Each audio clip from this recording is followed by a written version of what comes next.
That's your Gap hoodie, is that right? That's you, who you're shooting at? Young Dolph. Alright, now back it up again. That's one of the dudes tied to the plot that took Young Dolph's life, caught on camera straight up admitting what part he played in it. And he doesn't stop there. He starts hinting at Yo Gotti's alleged link to the whole setup, how the plan came together, and a few more names that people in Memphis have whispered about for years.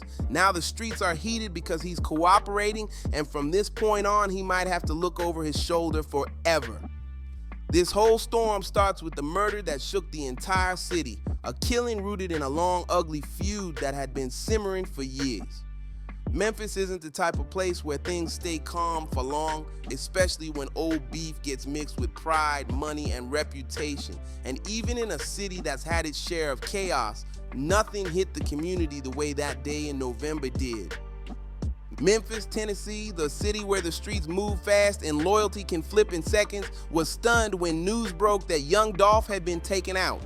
Dolph wasn't just respected, he was admired by people who watched him build everything from scratch. On November 17, 2021, Adolph Robert Thornton Jr., just 36 years old, was gunned down at Makita's homemade butter cookies, a spot he pulled up to regularly just trying to show support to a local business he cared about. This wasn't some hidden corner or late night setup. It happened in broad daylight with cars driving by and people around, like the shooters didn't care who saw or what came after. Dolph wasn't just another artist trying to find a way out. He was a self-made millionaire, a leader in his own lane, and someone who built Paper Route empire without bowing down to anyone.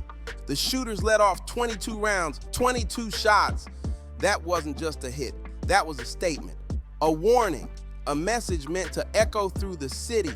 Surveillance footage later revealed two masked men pulling up in a white Mercedes, hopping out with rifles and unloading on Dolph while he was just trying to grab some cookies.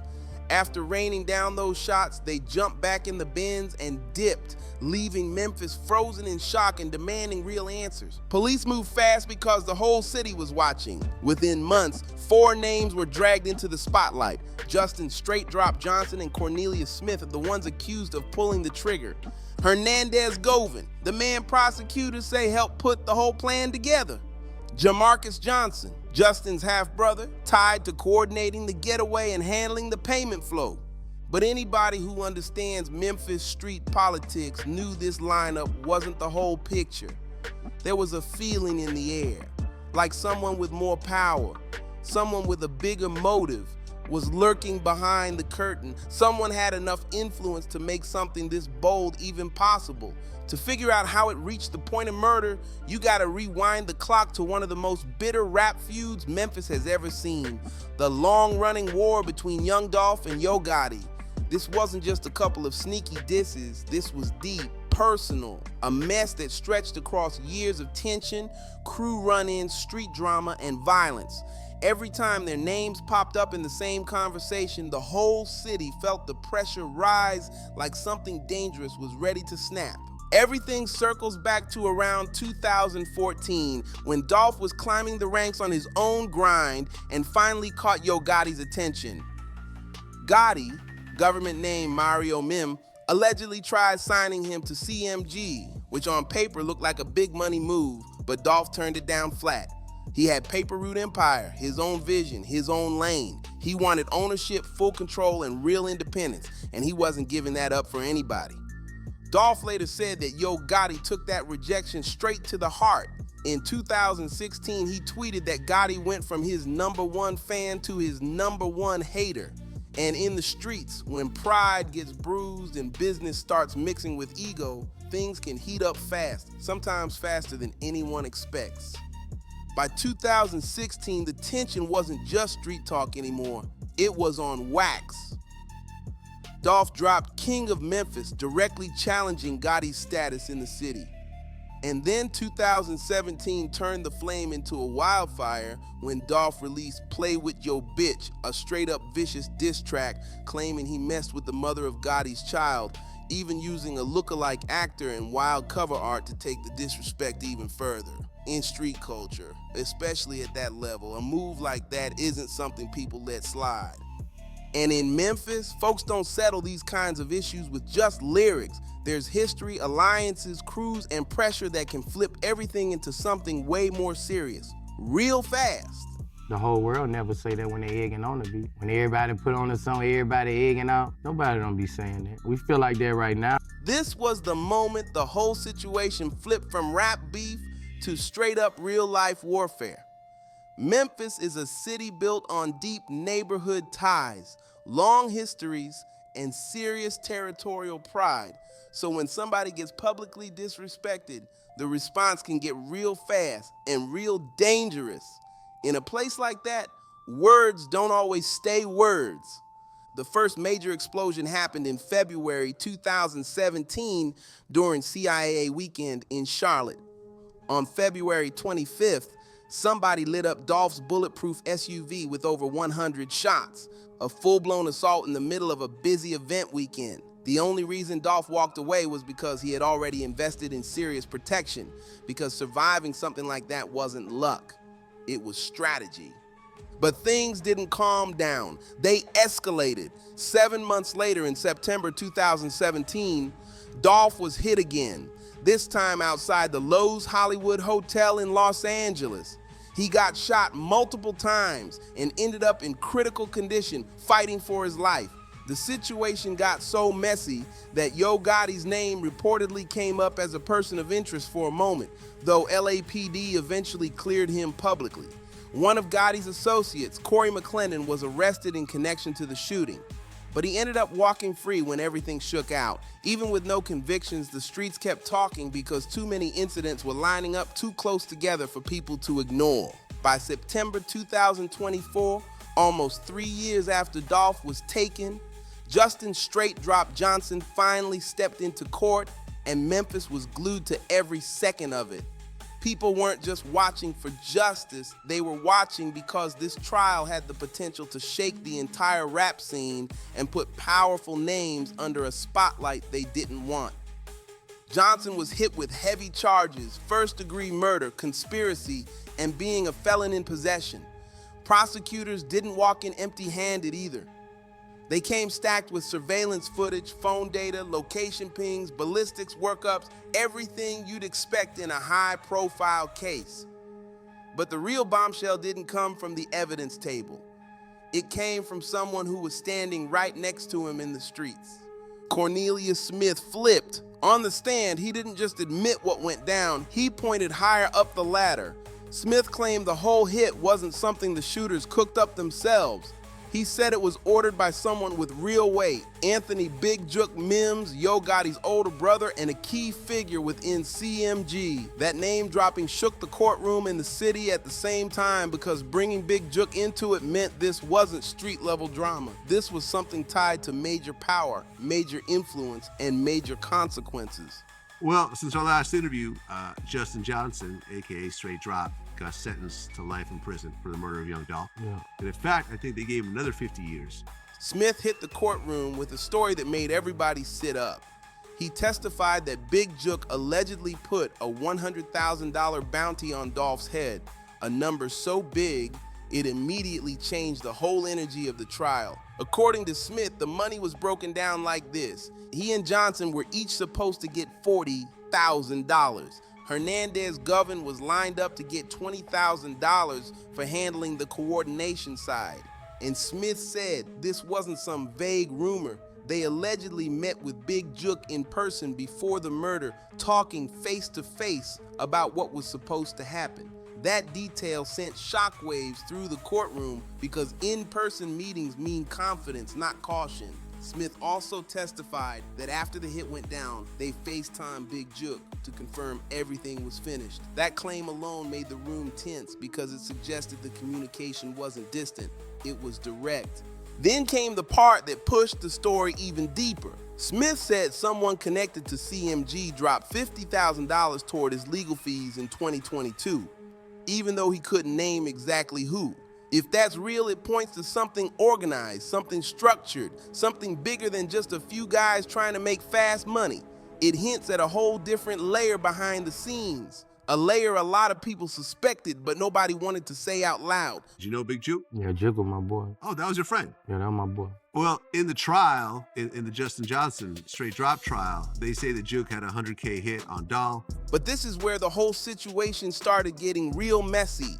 Johnson's lawyer, Luke Evans, stepped in swinging, claiming Smith was making things up just to save his own skin.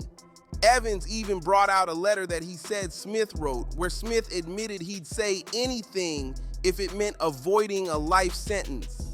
That alone made the courtroom buzz, because if a witness is willing to bend the truth, everything they say becomes shaky. Smith also admitted something wild. He was promised $40,000, but in the end, he only received $800 total. That tiny payout made everybody question whether he was telling the truth or trying to angle for a lighter deal. It painted a picture of someone who might have been angry, broke, and willing to flip the narrative if it helped him walk away with less time. But even with all the inconsistencies, the jury still sided with the prosecution. They believed the bigger picture made more sense with Smith's testimony standing strong enough. And on September 26, 2024, Justin Johnson was found guilty on every charge and hit with a life sentence, meaning he's locked in for at least 51 years before he even gets a shot at parole. That verdict landed hard, and Memphis felt it instantly. How did you feel when Straight Drop got sentenced to the murder? I don't feel no type of way. I don't put myself in that like that. I kill myself. Even though the conviction gave some people a small sense of justice, it opened up a whole new wave of questions that Memphis still can't shake. If Smith was really telling the truth about Big Juke, then who else was aware of what was going on? And the biggest question floating through every barbershop, every block, every online thread is loud and direct. Did Yo Gotti know what his brother was allegedly planning? Right now, there's no public evidence tying Gotti directly to the murder. Every allegation so far points only to Big Juke, but this is where things took another turn. Big Juke himself was killed in Memphis in January 2024. He got shot outside a restaurant during a repast, and the case went cold instantly. No arrests, no suspects, no official answers. A lot of folks whispered that it was retaliation for Dolph's murder, but nothing has ever been proven. With Juke gone, a major piece of the puzzle disappeared. The one person who could have confirmed or shut down everything being said in court. Then there's Hernandez Govan, the man prosecutors originally claimed was the mastermind.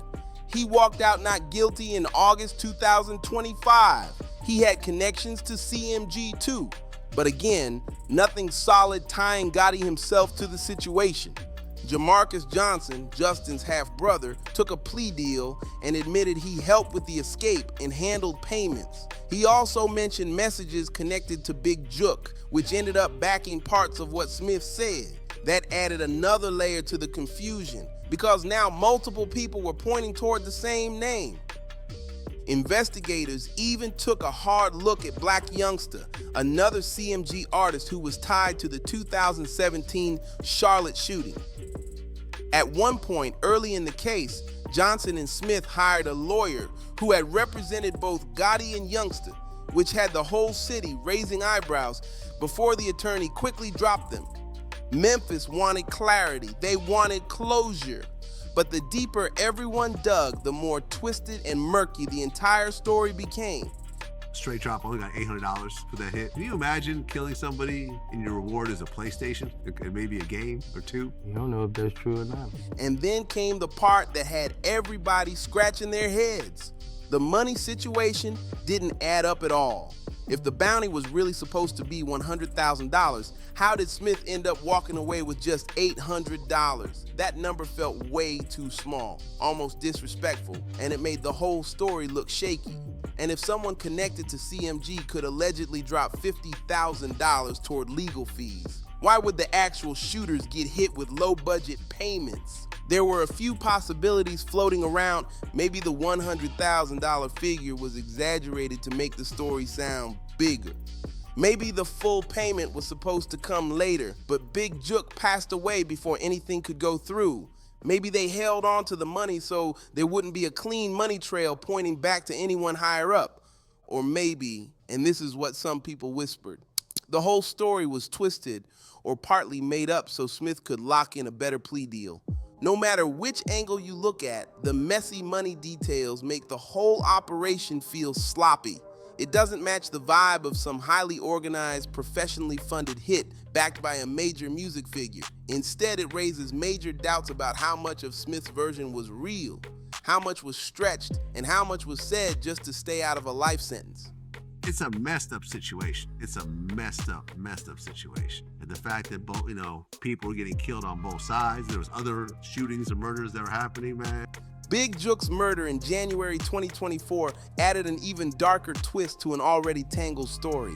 He was killed outside a restaurant in front of his own family during a repast, a moment that should have been peaceful but turned into chaos. No arrests, no suspects, no clear direction from investigators.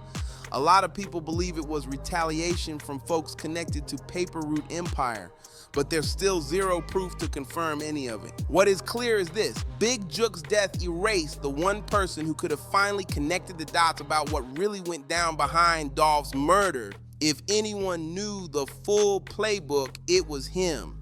And when he died, he took every answer with him. His death left a hole in the case that no one has been able to fill. But when it's egging on, it's all fun and games. When everybody promoting the beef against other rappers, they love it. That's the song you'll go watch, go listen to before you listen to his whole album. This whole tragedy forces hip-hop to look at a tough reality. Rap battles bring energy, competition, and excitement. They're part of the culture. But when the artists involved still have deep ties to real street circles, the line between music and real-life danger disappears fast. What starts as a diss track with clever bars can end with real gunshots and real funerals.